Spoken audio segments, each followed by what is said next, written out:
Wara li l-Greċja saret l-ewwel pajjiż b'ekonomija żviluppata b'inadempjenza fil-ħlas lill Fond Monetarju Internazzjonali, il-Prim Ministru Grieg Alexis Tsipras kiteb lill-Kredituri Internazzjonali fejn sostna li l-pajjiż kien lest jaċċetta l-pakkett offrut suġġett għal ċertu kundizzjonijiet.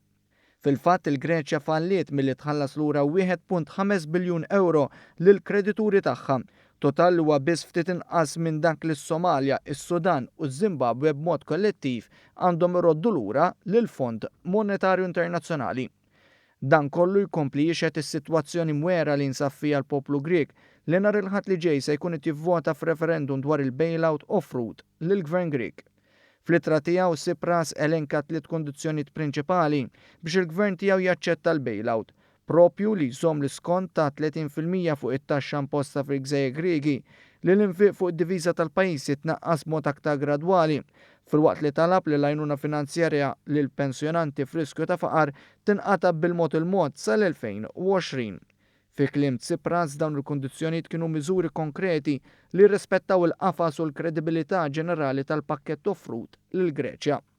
Madankollu b'reazzjoni l-Ġermanja qalet li l-ittra waslet tard wisq u ma toffri ebda bażi soda għal negozjati serji ma' dan il-pajjiż.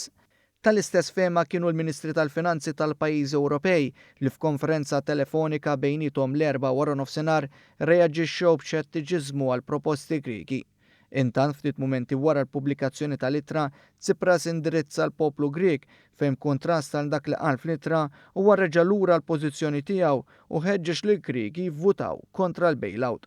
Dan kollu sintomu tal-inċertezza kbira l ħakmet il-pajjiż u l-mistennijiet il-ħal qofol tagħha nhar il-ħadd li ġej, meta l-poplu se jivvota fir-referendum li ħafna qed iqisu bħala deċiżjoni dwar il-pożizzjoni tal-Greċja fiż-żona euro.